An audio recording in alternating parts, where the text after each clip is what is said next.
Kalau kami ada di tempat ini pada pagi hari ini, kami percaya Tuhan, apa yang menjadi doa kami mau rindu senantiasa berada dekat dengan Tuhan.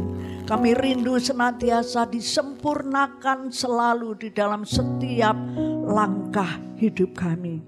Yang tidak sempurna, tapi Tuhan akan sempurnakan. Kami rindu pada pagi ini Tuhan, dipulihkan. Kami rindu pada pagi ini dikuatkan kembali. Kami rindu Tuhan, pada pagi hari ini dipuaskan oleh kebenaran.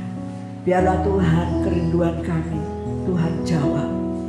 Di dalam nama Yesus, kami mau buka hati sungguh-sungguh Tuhan, untuk menerima firman Tuhan, untuk mendengar suara-Mu Tuhan. Apa yang Kau kehendaki dalam kehidupan kami, apa yang Engkau mau dalam hidup kami. Kami mau Tuhan dibentuk menjadi bejana yang indah di hadapan Tuhan, juga di hadapan dunia ini ya Bapa. Dunia akan melihat ada Tuhan di dalam kehidupan kami. Terima kasih Tuhan Yesus. Yang kami sembah adalah Tuhan yang besar. Yang kami sembah adalah Tuhan yang berkuasa. Yang kami sembah adalah Tuhan penyembuh kami. Terima kasih Bapa. Pakai hamba-Mu, pakai setiap kami Tuhan. Di dalam nama Yesus. Yang diberkati, yang siap diberkati. Katakan amin. Puji Tuhan, beri kemuliaan bagi Tuhan yang raja kita. Haleluya. Puji Tuhan, Bapak Ibu Saudara yang dikasihi Tuhan. Haleluya. Siap untuk diberkati. Ya, saya percaya setiap kita rindu senantiasa diberkati. Diberkati dalam segala hal. Ya. Puji Tuhan, saya ingin membawa setiap kita pada pagi hari ini, ya. Saya berdoa kepada Tuhan apa yang harus saya sampaikan, ya. Apa yang menjadi kebutuhan setiap kita, itu Tuhan tuh pasti jawab. Asal kita datang dulu kepada Tuhan, ya. Kalau kita tidak datang, kita tidak akan terima sesuatu yang dari Tuhan. Tetapi kalau kita datang kepada Tuhan, kita mau katakan, Tuhan, aku rindu untuk diberi makanan yang dari Tuhan. Ya, itu akan memuaskan sampai ke jiwa kita. Amin.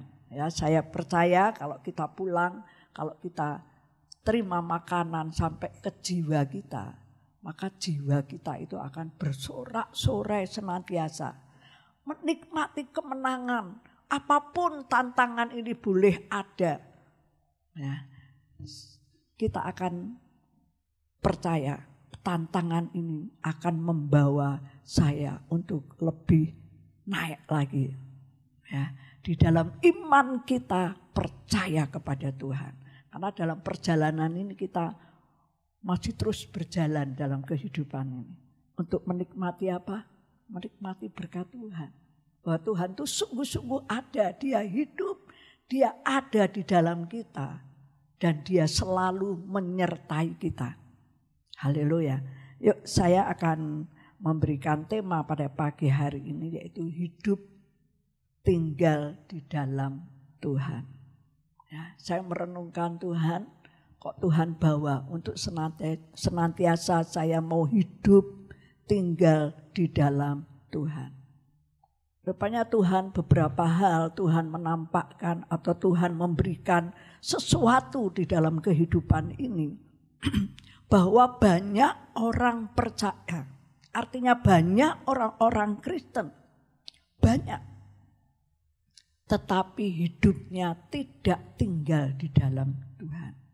Nah, ini akan menjadi satu kewaspadaan bagi setiap kita. Tidak cukup untuk kita mengoreksi diri kita, tidak akan memberi jalan keluar.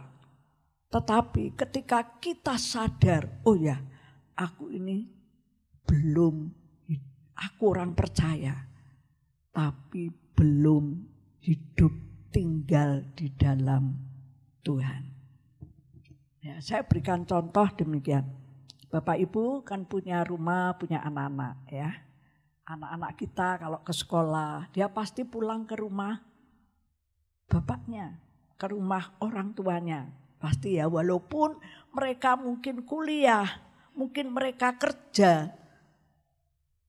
Kalau tinggal di dalam rumah bapaknya, pasti dia akan kembali. Betul ya? Ya, kalau mungkin suami, istrinya belanja, ya, pergi berjam-jam, ternyata belanjanya itu banyak. Karena lagi tanggal-tanggal muda, ya, lagi ada uang, ya, lagi laris-larisnya. Banyak yang bukan belanja-belanja segala hal, tapi kulaan, ya, karena laris kulaannya jadi banyak. Betul ya? Nah, itu lama belanjanya, tapi akhirnya juga pasti pulang. Betul ya? Saya umpamakan seperti itu. Nah, kalau kehidupan kita orang percaya, kalau kita orang percaya tidak tinggal, ya, tidak hidup tinggal di dalam Tuhan. Nah, itu yang banyak terjadi saat-saat ini. Ya, banyak orang percaya kepada Tuhan, ya. Tetapi hidupnya tidak tinggal di dalam Tuhan. Kita akan berikan contoh, ya. Tuhan memberikan perumpamaan sendiri. Ya, Yesus yang berkata kepada perumpamaan ini. Ya, saya akan memulai dulu dari tema ini di dalam Yohanes.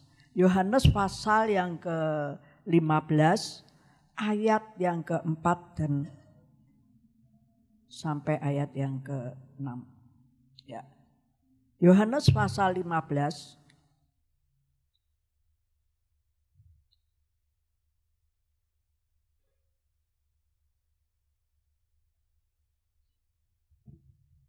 ya, sudah ketemu ya? Ya. Yohanes pasal 15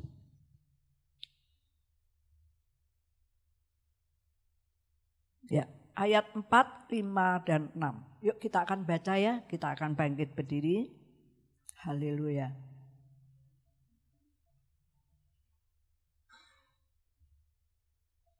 Puji Tuhan. Yuk 1, 2, 3.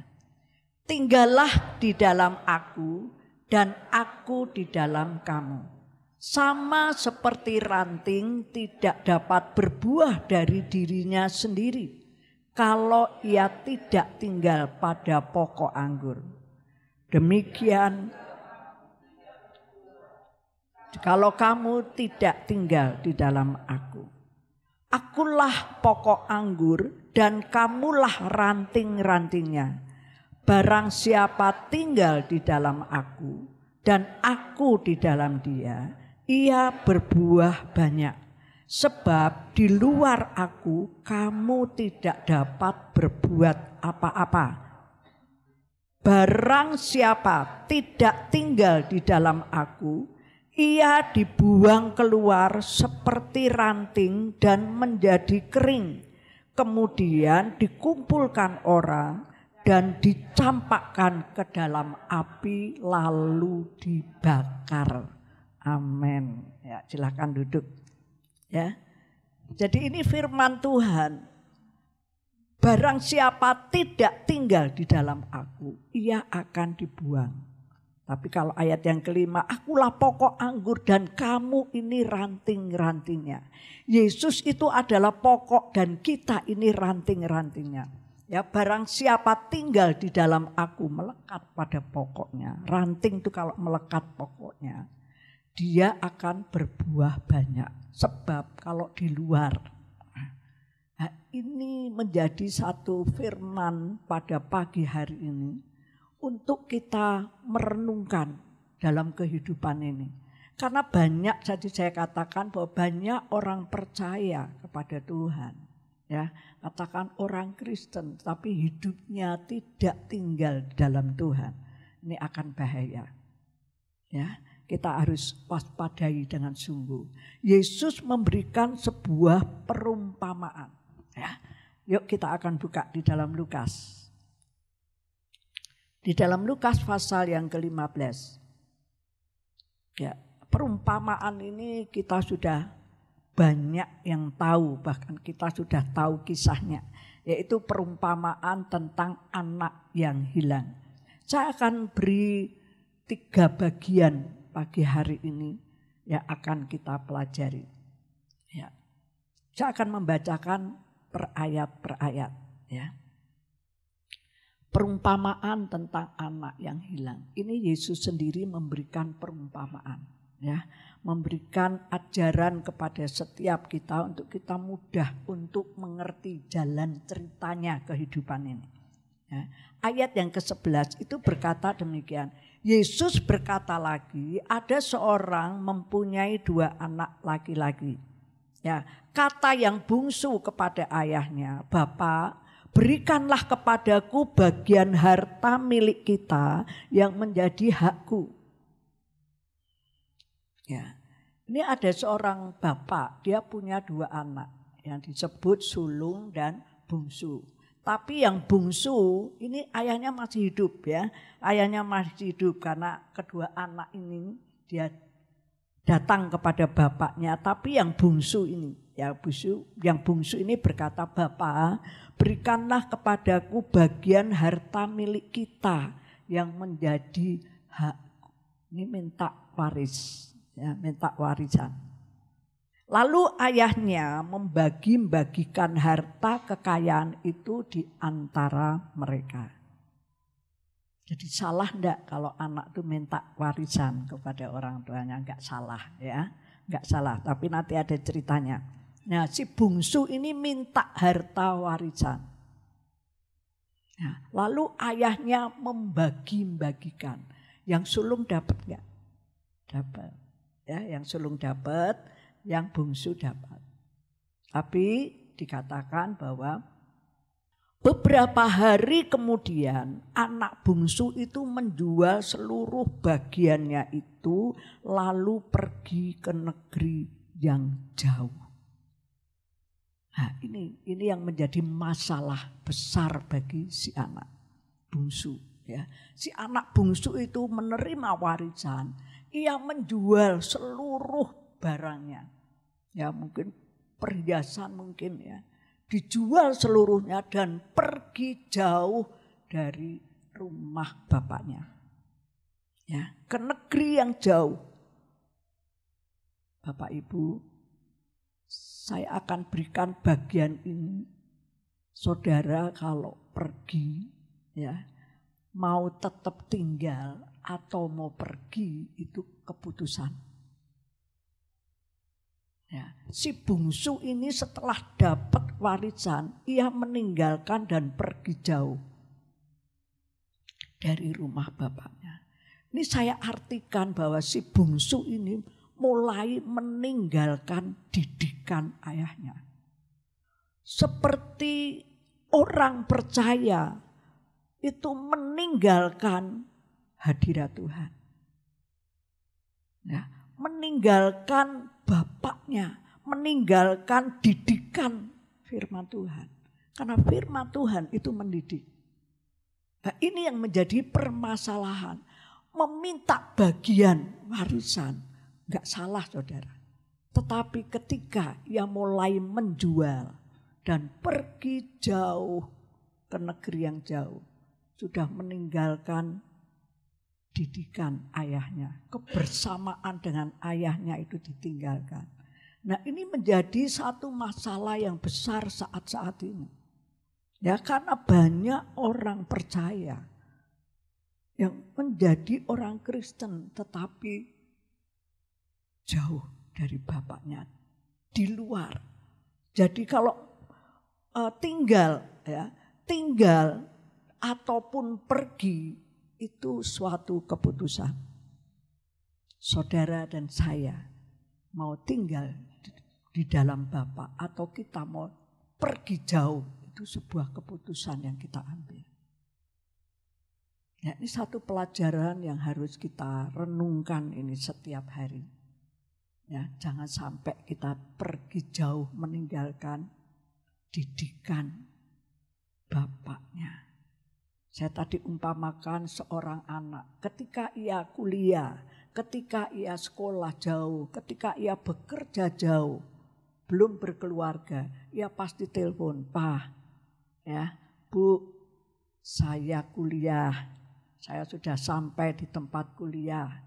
Pasti ya, pasti ingat akan orang tuanya. Ya, kalau bekerja, Pak saya sudah dapat pekerjaan di sini, pasti. Ya, itu artinya dia punya hubungan yang erat dengan bapaknya di surga. Tapi kalau sudah pergi, si bungsu ini mulai menjual dan ia pergi jauh ke negeri yang jauh, ya sudah tidak ada hubungan lagi dengan orang tuanya. Ia meninggalkan, ya dikatakan lalu ia pergi ke negeri yang jauh. Di sana ia memboroskan harta miliknya itu dengan hidup berfoya-foya. Hidupnya jadi hancur. Mari Bapak Ibu setiap kita mau mengambil keputusan, kita mau pikirkan akibatnya. Ya, kalau kita mau pergi jauh atau kita mau tetap tinggal di dalam Tuhan. Ini tadi yang dimaksud pokok dan ranting. Jangan sampai rantingnya itu lepas dari pokoknya. Jika ranting ini lepas dari pokoknya, ia tidak bisa berbuat apa-apa. Nah, mari Bapak Ibu, pergi jauh. Inilah menjadi satu fatal dalam kehidupan setiap kita. Ya, pergi dari Tuhan, kita akan dipermalukan. Betul. Ya, coba kita buka di Yeremia. Yuk, Yeremia pasal yang ke-17 ayat yang ke-13. Yuk, di dalam Yeremia pasal yang ke-17 ayat yang ke-13. Dikatakan bahwa ya, pengharapan Israel Tuhan, semua orang yang meninggalkan Engkau akan menjadi malu. Orang-orang yang menyimpang daripadamu akan dilenyapkan di negeri, sebab mereka telah meninggalkan sumber air yang hidup, yaitu Tuhan. Mungkin pertama meninggalkan, misi enak seperti anak bungsu tadi. Ya, masih bisa berfoya-foya, masih bisa berkumpul dengan orang-orang teman-temannya, makin banyak teman-temannya karena kekayaannya masih. Tapi satu saat habis dan hancur. Jadi jangan sampai kita iri, loh itu kok bukan anak Tuhan kok bisa kayane pol. Ya. Saudara enggak usah iri, saudara. Enggak usah cemburu dengan hal-hal yang seperti itu. Karena kalau mati pun enggak dibawa, betul? Dibuatkan rumah-rumahan yang bagus, dikirim ke surga katanya. Ya, ada orang yang gitu. Dibuatkan rumah yang bagus, uangnya banyak. Bahkan rumahnya itu dibuat dari uangan ya, uang kertas, saudara. Uang kertas. Dibakar itu artinya dikirim ke sana.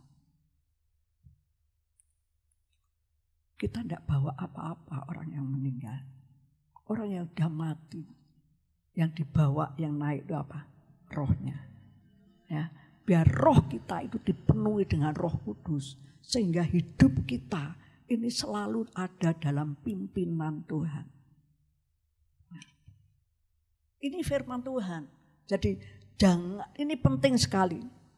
Kalau kita meninggalkan ke negeri yang jauh, meninggalkan rumah bapaknya dan pergi ke negeri yang jauh, berfoya-foya, akan hancur, pasti akan malu. Ya, Bapak Ibu, yuk anak-anak muda, jika engkau kuliahlah yang benar, cari Tuhan. Ya, karena sumber segala berkat itu dari Tuhan. Kalau engkau bisa kuliah, engkau bisa bekerja, itu kemurahan Tuhan yang engkau berikan. Nah, jangan tinggalkan Tuhan, cari Tuhan. Engkau pun boleh sampai ke luar negeri, ya, cari pekerjaan. Engkau boleh banting tulang kerja keras untuk memenuhi kebutuhan. Tapi carilah Tuhan. Jangan tinggalkan hadirat Tuhan. Nah, ini satu pelajaran yang sangat penting bagi setiap kita, orang-orang beriman. Ya, jangan sampai kita mulai keliru. Ya, anak-anak muda yang sedang cari jodoh, ya, percayalah, cari Tuhan dengan sungguh-sungguh. Jangan tinggalkan Tuhan. Kau pasti akan diberi, disediakan oleh Tuhan. Mungkin belum waktunya, atau mungkin belum pas, mungkin belum untuk kamu, tapi kamu belajar. Nah, dan orang tua yang sedang bekerja keras, cari Tuhan. Dimanapun Tuhan utus, jangan tinggalkan. Ini sepertinya perumpamaan dijelaskan oleh Yesus sendiri. Ini menjadi satu pelajaran yang indah bagi setiap kita anak-anak Tuhan. Nah, yuk. Melupakan, saya catat di sini ya, melupakan didikan bapaknya. Jadi kalau kita tinggal, tetap tinggal, ataupun kita mau meninggalkan atau pergi, itu adalah keputusan. Dan semua ini ada konsekuensinya. Betul ya? Kalau kita tetap tinggal, kita bisa menikmati. Ya, si bungsu ini menikmati di rumah bapaknya. Ada hubungan yang erat dengan bapaknya. Bisa lepas karena si bungsu mulai punya keinginan. Ya, bisa lepas dari rumah bapaknya. Ia ingin meninggalkan rumah bapaknya karena dia punya keinginan untuk apa? Hidup senang-senang di luar sana. Dia jadi minta warisan. Itu konsekuensinya. Ya, ia sudah tidak punya warisan lagi. Karena warisan itu sudah dijual semua dan hidup berfoya-foya. Itu konsekuensinya ketika ia pergi. Tetapi ketika ia tinggal, kalau si sulung tinggal di rumah bapaknya, dia tetap bekerja. Dia akan kembali, walaupun dia bekerja jauh di ladang, dia kembali kepada bapaknya. Bisa menikmati di situ. Nah, nanti ceritanya ya. Bapak Ibu yang dikasih Tuhan, kalau tinggalkan rumah bapak kita, nah, akan mendapat apa tadi di Yeremia? Mendapat malu. Ya, mendapat malu. Ini firman Tuhan. Tapi Tuhan inginkan supaya kita tetap setia. Kalau saya umpamakan tetap setia gini. Kalau misalnya suami istri ya, hidup suami istri gampangnya itu suami istri. Nah, ketika suami punya uang banyak, wah istrinya setia, ya. Sambut kalau pulang, ya. Kalau tanggal muda, ya, tanggal tua pun disambut, ya. Disambut, ya mungkin ayamnya tidak ada ayam, hanya sayur, tidak apa-apa. Tapi sambutannya itu tetap ada. Nah itu suami akan katakan, bertahun-tahun loh aku hidup seperti ini. Suami pasti akan menilai, wah itu istri yang setia. Tetapi kalau pas uangnya tidak ada, istrinya cuek-cuekan, malah ditinggal pergi merengut ya. Pasti suaminya akan, wah itu istri itu tidak setia lagi. Betul nggak? Ya, ini banyak terjadi seperti itu. Atau istri mulai bekerja keras, dia yang menghasilkan, yang dapat uang banyak. Lalu menyepelekan suaminya. Ingat enggak waktu menikah? Ingat janjinya enggak waktu menikah? Di saat susah ataupun senang. Aku tetap menerima engkau sebagai suami istriku yang apa? Sah. Tidak ada yang lain. Perlu enggak? Perlu, ingat. Itu penilaian sebuah kesetiaan. Ya anak-anak Tuhan, ketika ia sungguh-sungguh melayani dengan semangat, ibadah dengan semangat ketika ada tekanan berat. ia mulai tinggalkan Tuhan. Bisa. Maka itu terima, ada konsekuensinya ketika mau tinggal atau mau pergi. Amin. Haleluya. Lalu kita belajar yang kedua. Yuk ayat yang ke-14. Ya. Tadi sampai ayat 13. Ayat yang ke-14. Setelah dihabiskan semuanya, timbullah bencana kelaparan di dalam negeri itu. Dan ia pun mulai melarat. Hancur hidupnya. Lalu yang ke-15. Lalu ia pergi dan bekerja pada seorang majikan di negeri itu. Yang kita renungkan, sayang ya, ada sayangnya. Setelah dihabiskan semuanya, timbullah bencana kelaparan di dalam negeri itu dan ia pun mulai melarat. Kalau ayat 15 katakan, lalu ia pergi dan bekerja pada seorang majikan di negeri itu. Kenapa saya bilang sayang? Harusnya ketika ia melarat, ia ingat ya sama bapaknya. Tapi ia pergi jauh lagi, pergi cari pekerjaan. Nah ini ya, yuk kalian pelajaran indah bagi setiap kita kalau kita mulai sadar. Yuk kita ingat Tuhan. Nah kalau cuma sadar tok, tidak akan menolong. Tetapi sadar aku salah, tapi ingat Tuhan. Tuhan, di dalam Engkau tuh ada sukacita. Di dalam Engkau tuh ada kekuatan. Ya walaupun tantangan tuh ada, tapi aku ingat Tuhan, Engkau penebusku. Ya. Tetapi lalu ia pergi dan bekerja pada seorang majikan di negeri itu. Orang itu menyuruhnya ke ladang untuk menjaga babinya. Lalu ia ingin mengisi perutnya dengan ampas yang menjadi makanan babi itu. Tetapi tidak seorang pun yang memberikannya kepadanya. Ya, hidupnya mulai hancur. Jadi kalau merasa bersalah, kembalilah ingat kepada Tuhan, penebus kita. Nah, dia raja di atas segala raja, dia yang mengasihi saudara dan saya. Ayo kembali ya, kembali ke rumah bapaknya. Lalu saya akan bagian yang kedua, yaitu dipulihkan, akan dipulihkan jika ia pulang. Nah, yang pertama tadi mau tinggal ataupun pergi itu sebuah keputusan. Nah, yang kedua, jika kita mau dipulihkan, kita harus kembali. Ya, akan dipulihkan jika kita pulang atau kembali kepada bapaknya. Yuk ayat 17. Lalu ia menyadari keadaannya, katanya. Betapa banyaknya orang upahan bapakku yang berlimpah-limpah makanannya.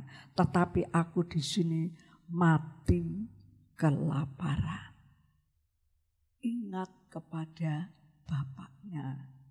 Ya, ingat kepada bapaknya yang di rumah banyak makanan. Jadi Bapak Ibu Saudara, kalau saya katakan kalau akan dipulihkan, kita harus kembali. Ya, kembali kepada Bapak kita. Yang pertama, ingat bahwa Bapak kita mengasihi kita. Ia menyediakan apa yang menjadi keperluan kita. Ada di rumah. Yang kedua, dikatakan ayat yang ke-18. Aku akan bangkit dan pergi kepada Bapakku dan berkata kepadanya. Aku bangkit dan pergi kepada Bapaknya. Suatu kesadaran, orang yang baru sadar pun ia tidak akan dapat menolong. Ia tidak akan dapat dipulihkan orang yang sadar. Tetapi ketika ia bangkit dan berkata Bapa, ya, ia pergi kembali kepada bapaknya. Itu yang sangat penting dalam kehidupan ini, untuk kita kembali. Kalau cuma sadar, ya aku tuh salah, aku sudah salah, benar-benar salah, minta ampun, tok sampai di situ. Kita tidak akan bisa menikmati Tuhan dalam hidup ini. Tetapi kalau saya salah, saya sadar, tapi aku mau kembali kepada Bapa. Itu yang Tuhan inginkan dalam hidup ini. Ya, dia berkata, ngomong gini, Bapa, aku telah berdosa terhadap surga dan terhadap Bapa. Ngomong, saudara, berkata, ini jelas ya, berkata. Saudara kalau mau minta ampun, saudara ngomong, jangan dibatin. Nah, ini bungsu ini tidak batin loh, saudara. Dia berkata, Bapa, aku telah berdosa kepada surga, juga kepada Bapa. Kalau kita mau kembali dan kita mau dipulihkan, ngomong, saudara. Coba saudara suami istri. Kalau suami mau setia sama istri juga mau sayang sama suami. Batin enggak? Enggak ya? Oh, tentunya enggak toh. Kalau cuma lihat toh, tapi batinnya setia. Tahu enggak suami? Enggak. Ya, pasti akan berkata, duh, Pak, engkau ganteng. Ya, engkau luar biasa. Itu loh, kalau tiap hari coba ngomong, selamat pagi Pak, selamat pagi Bu, gitu ya. Wah itu kalau ngomong gitu itu anak sama orang tua juga, ayo selamat pagi Bu, iya Bu, sehat ya.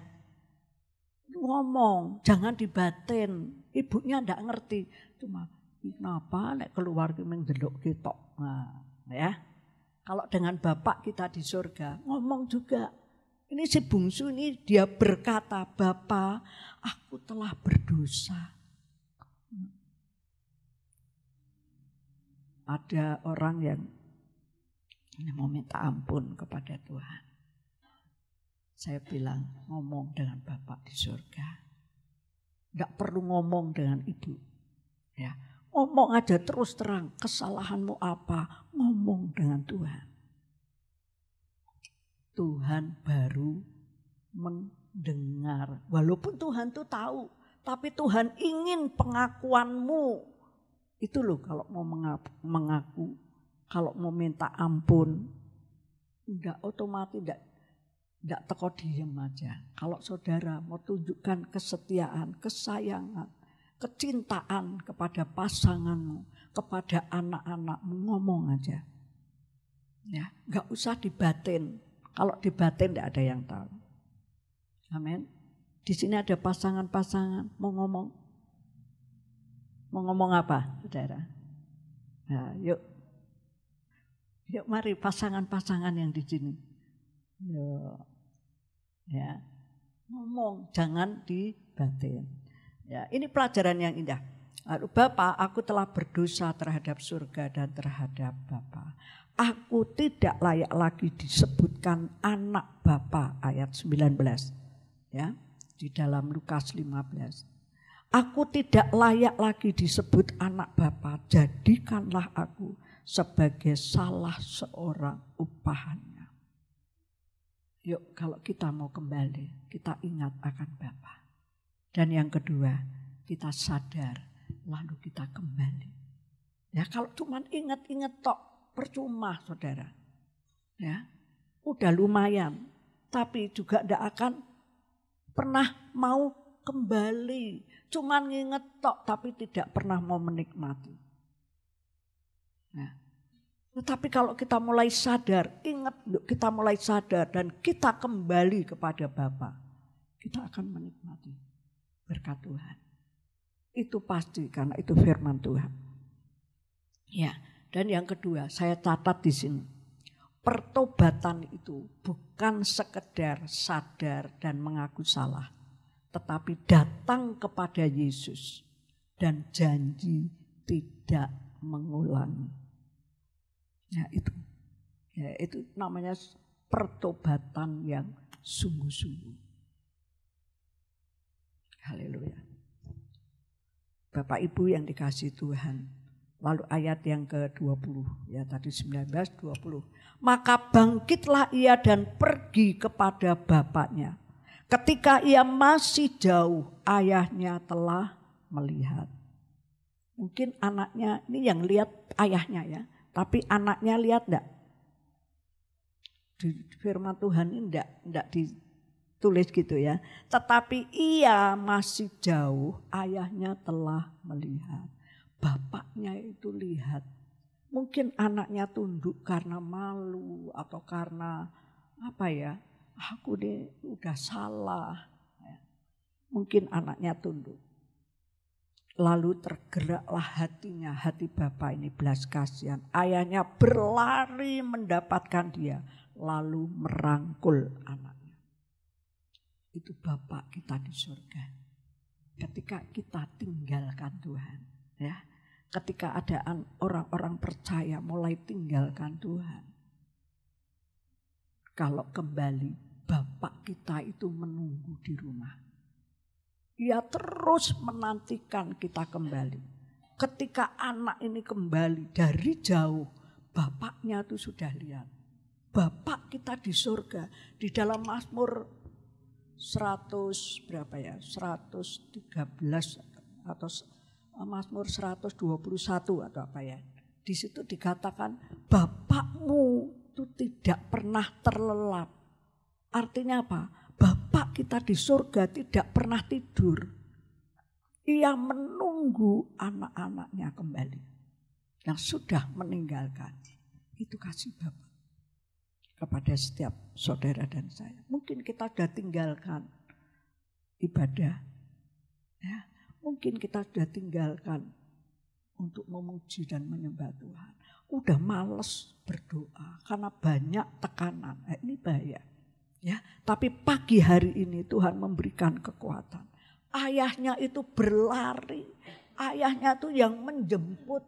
Nggak ayahnya itu nunggu saja sampai anaknya datang, enggak. Tapi ayahnya, Bapak kita di surga itu mengasihi kita. Ia berlari demikian kencangnya karena sukacitanya. Lalu merangkul anaknya. Bapak Ibu Saudara yang dikasihan. Sukacita hadir di dalam kehidupan rumah bapaknya. Ya, karena kembalinya si bungsu ini. Ada sukacita. Jadi pemulihan itu bukan terjadi pada waktu Anda sadar atau mengaku salah. Tetapi waktu Anda hadir dan berjumpa dengan Yesus. Ya, kalau mungkin ada saudara-saudara kita, ayo ini bagian kita untuk menceritakan tentang Tuhan kita yang baik.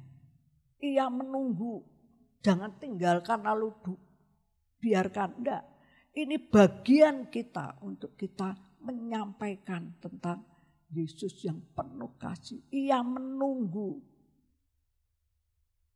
ia akan berlari menjemput anaknya. Amin. Ya, kalau mungkin kita ngalami banyak perkara dalam hidup ini, banyak hal, saya akan berdoa. Ya, saya minta pelayan musik bisa maju ke depan. Saya akan berdoa. Mungkin saudara sudah tidak kuat dengan banyaknya tekanan, tapi percayalah, ketika engkau kembali kepada Bapa, menikmati kehadiran Tuhan, menikmati Tuhan dalam hidup ini, Tuhan akan pulihkan. Sadar dan kembali. Saudara bersekutu dengan Tuhan, menikmati Tuhan. Haleluya. Saya akan berdoa. Ya, mari bangkit berdiri.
sungguh kami mengucap syukur buat pagi siang yang indah ini, di mana kami terima berkat Tuhan. Kami boleh pulang dengan damai dan sukacita, dikuatkan kembali, dipulihkan kembali.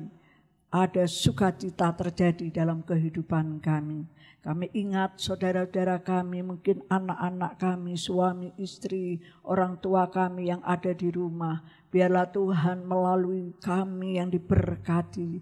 Kami mau jadi berkat bagi mereka. Biarlah nama Tuhan yang ditinggikan. Terima kasih Bapa di surga.